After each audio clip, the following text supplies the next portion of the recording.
Hi everyone, welcome back. In this session, we're going to find out how to determine the theoretical forward and futures price. Now, obviously, the market price of futures is going to be determined using the forces of demand and supply. All right, if the demand exceeds the supply, the price is going to go up. If the demand falls short of supply, then the price is going to go down. What we are going to actually find out is the theoretical futures price and not the actual market price. All right. Now, before we get into that, let's take some facts in hand.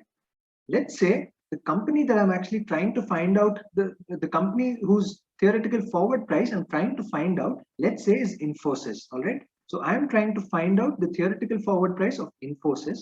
Let us say the spot price of Infosys as a date is rupees 1,700. All right. This is, let's say the spot price is rupees 1,700. And let's say the risk-free interest rate, now we'll have a separate video on why I'm taking risk-free interest rate and not taking a risky interest rate. Why am I not adding risk premium? That's going to be a separate point of discussion in a separate video. But for now, let us say the risk-free interest rate is 7% per annum. All right. So this 7% is for a period of 12 months. Remember, this is still a percentage of on a per annum basis, which means it's for a period of 12 months. All right. Now, obviously, when I say that if I want to find out the theoretical forward price, that forward is always going to be associated with a particular maturity. I cannot say that I want to calculate a theoretical forward price in general, which is the same across maturity. Each forward contract will have a particular maturity, and each contract is going to have a different price. All right. So every time when we say we need to calculate the theoretical forward, I need to say which month forward do I want to calculate. All right. So let us say in this case, I would like to calculate the theoretical forward price of a 3-month contract. All right. So I am trying to calculate the theoretical forward price of a 3-month contract. All right. So these are the facts that we have in hand. Give me a second. All right. So now every derivative, not just forwards and futures, every derivative is actually, the price of every derivative is going to be found out using the principle of no arbitrage. All right, remember this.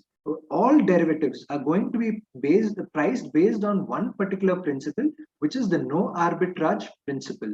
All right, including forwards, futures, options, forwards on interest rates, FRA, swaps, everything. And therefore, this is actually a very, very important concept. All right. In case of shares, we were finding the intrinsic value of shares using an approach called as the discounted cash flow approach. Whereas for futures or options or swaps or anything, we do not really apply for pricing of the contract. We do not apply the principle of discounted cash flow. We apply something called as no arbitrage principle. Now, what does this no arbitrage principle actually mean?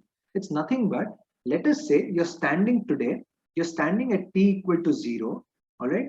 Now, if you want a share in your hand at t equal to 3, all right, you're standing at t equal to 0 and you are saying that I would like to actually have the share in my hand at t equal to 3. Now, what are the possibilities? How can you actually have the share in your hand at t equal to 3? All right, there are two ways you can actually have it. One is buy the share today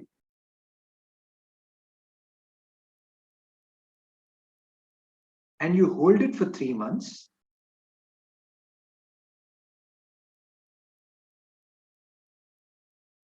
When you buy the share today and you hold it for 3 months, obviously you're going to have the share in your hand at the end of the 3rd month. All right.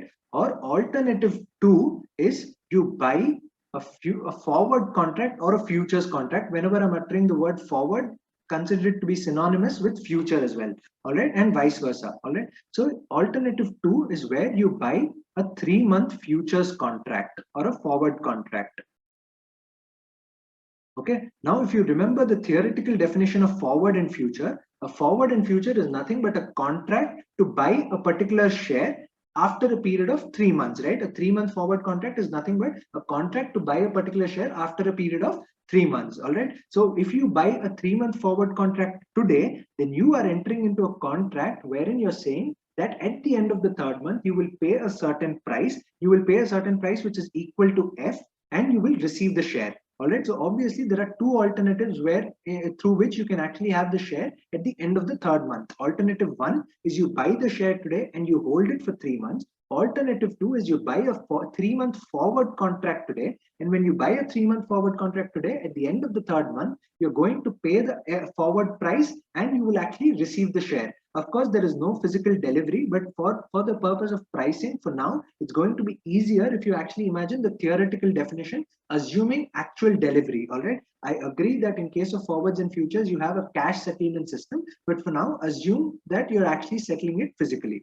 Now, you may also say that there is a third alternative, which is actually wait till the third month, and at the end of third month, then you can actually buy the share. All right. So the third alternative that could probably cross your mind is you wait for a period of 3 months, and then at the end of third month, go to the market and then buy the share. The problem with the third alternative is your outflow is not going to be certain. All right.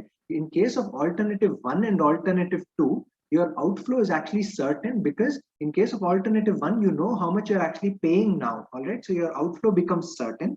Same with the case of buying a 3-month forward contract, your outflow is certain because you know that you have to pay F, and that F is already known to you today. All right. So in case of alternative two, also your outflow is certain to you. But the alternative three, which is actually where you wait for a period of 3 months and you buy the share at the end of the third month, your outflow is uncertain because at the end of the third month, you do not know how much you will actually have to pay. All right, and therefore we are disregarding the third alternative. I'm not writing the third alternative on the screen at all. So for the purposes of pricing the forward contract, we are saying that there can be only two alternatives of having the share at the end of 3 months. First alternative, you buy the share today and hold it for 3 months. Second alternative, you buy 3-month forward contract and you buy a 3-month forward contract today itself.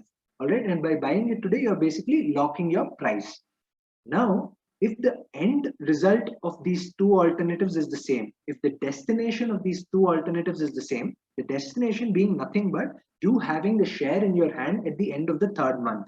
All right. If the end result is the same for both the alternatives, then the principle of no arbitrage states that both the approaches need to have the same cost. All right. Because if you're having the same destination and if you're able to reach the same destination through two different routes, then both the routes should actually have the same cost. Otherwise, there can actually be an arbitrage. If both the routes are not equal, then there can be an arbitrage, and therefore we are trying to say that the 3-month forward price, which is nothing but the price under the second alternative, should be equal to the price under the first alternative. Remember, the whole discussions started with the fact that how do we actually calculate the theoretical forward price? How do we calculate the F that we actually saw on screen in the previous lecture, right? So the way we actually calculate a 3-month forward contract is by ensuring that the alternative one cost is exactly equal to alternative two, because their end destination is the same. The end destination is nothing but you having the share in your hand at the end of the third month. All right. So if you look at it, what is the cost of alternative one and what is the cost of alternative two? Cost of alternative one is nothing but you actually have to pay S0 today. You actually have a cash outflow today, which is nothing but 1700 in our case. All right. I have to incur 1700 today. In case of alternative two, you actually have to pay F. You'll have to pay whatever the forward price is or the futures price is, but the point of differentiation is this F is going to be paid at t equal to 3, whereas this is going to be paid at t equal to 0. All right, this is the cost that you're incurring today, and paying F over here is actually going to be incurred at t equal to 3, and this F is what we are actually trying to determine. This F is nothing but the theoretical forward price which we are trying to determine. So what we are actually going to do is we are going to equate the cost of both these alternatives. The cost under the second alternatives is straightforward. It is nothing but F, all right, which is what we want to try and find out. And we are going to say that this F should actually be equal to cost under alternative one. And what is the cost under alternative one? It is not 1700, because 1700 is the price that you're going to incur today. Whereas we are trying to find out F, which is standing at t equal to 3. The F that you're going to incur is actually at t equal to 3. And therefore, we have the concept of time value of money, where we are just saying that F is going to be equal to 1700 multiplied by 1.07 whole power 3 by 12. Now remember, I took 7% as the risk-free rate as 7% per annum, which was effective interest rate. I need a 3-month interest rate, and therefore what we are essentially doing is 1700 into 1.07 whole power 3 by 12. Let me just get my calculator, 1 second. So we have 1.07 whole power 0.25 as 1.0171. Of course, from a CA examinations point of view, this 1.07 whole power 3 by 12 will be given in the question itself. All right. So from a CA examinations point of view, you don't have to be concerned on how to actually find this out. So what the answer is nothing but 1700 into 1.0171. This is equal to 1729 approximately. It's actually 1728 point something, which is approximately equal to 1729. So if you look at it, just summarizing whatever we have seen, there are, if all derivatives are going to be priced on the basis of no arbitrage principle. Under no arbitrage principle, what we are trying to find out is, I want a share in my hand at the end of the 3rd month. How do I have my share? What are the alternatives through which I can have a share in my hand at the end of 3rd month? Alternative 1 is I buy the share today itself and I hold it for a period of 3 months. That is alternative 1. Alright. Alternative 2 is I buy a 3-month forward contract today, and when I buy a 3-month forward contract today, I'm locking in the price that I need to pay after a period of 3 months. All right. Therefore, the cost under alternative 1, we are saying, should be equal to cost under alternative 2. If it is not equal, then there will be an arbitrage opportunity. Okay. If the alternative 1 is not equal to alternative 2, then there's going to be an arbitrage opportunity, which we will see in the next lecture. We will see that what if the actual forward price or the market value of forward price is any different from 1729, then we will see how an arbitrage actually happens. For an arbitrage not to happen, the cost should be the same under both the alternatives. The cost under the first alternative is nothing but the cash outflow that you incurred today, but you'll have to compound it to take it to t equal to 3. All right, because the f that you're actually paying under alternative 2 is at t equal to 3, whereas the s that you're paying under alternative 1 is actually standing at t equal to 0, and therefore we are actually compounding it. And by compounding it, what we are doing is we are taking the risk-free interest rate and multiplying it with, we're taking 1.07 whole power 3 by 12. All right. The reason I did 1.07 whole power 3 by 12 is because I assumed 7% to be the effective interest rate. All right. If this was actually 7% per annum compounded compounded quarterly, then we would have just done 7 into 3 by 12. Or if it was 7% per annum compounded continuously, what we would have done is we would have taken e power 0.07 into 3 by 12. Maybe let me just write that down as well. Or alternatively, it is 7% per annum compounded quarterly, then what we would have done is 1700 into 1 plus 7% into 3 by 12.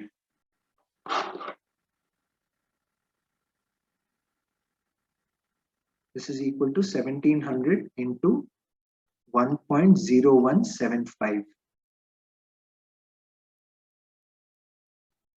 1729.75. All right. This is where it is 7% per annum compounded quarterly. Maybe let me just write over here. This is 7% per annum effective interest rate. Where it is effective, you take the 3 by 12 as in the power. Where it is 7% per annum compounded quarterly, you multiply the 7 with 3 by 12. Or another alternative that you can actually have is 7% per annum compounded continuously. In which case you're going to take f is equal to 1700 into e power 0.07 into 3 by 12. So you do the 3 by 12 in the power, but you're taking a continuous compounding factor. 1700 into,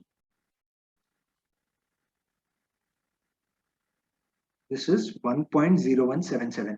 Again, e raised to the power anything from a CA examinations point of view, it will be given in the question, because our calculators are not efficient enough to find the value. This is equal to 1730.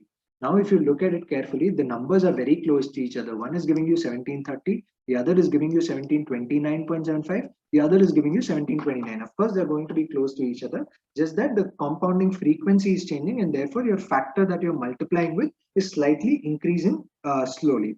All right. So this is how you actually calculate the price of a forward contract or a future contract. If I have to just put it in the form of a formula, the price of a forward contract is nothing but F is equal to S into 1 plus RF whole power T. All right. Or F is equal to S into 1 plus RF into T. This is where it is compounded semi-annually or compounded quarterly, whatever the tenor of the forward prices. S into e power RF into T. All right. So there are three particular formula. Of course, all the three are doing the same job, just that what you need to understand is this is the principle of no arbitrage. If this does not hold good, then an arbitrage opportunity is going to exist, and we are in the next chapter, in the next video, we are going to see how can we actually carry out an arbitrage if F is not equal to 1729. Now, throughout the session, I will probably go with the 1729. I don't want to take 1729.75 or 1730. So I'll go with 1729 as the theoretical forward price. We will continue the same example to see how an arbitrage opportunity actually exists if the market value of the forward contract is any different from the theoretical price of the forward contract that we have just determined. All right. That's it for this session, guys. Thank you. Bye.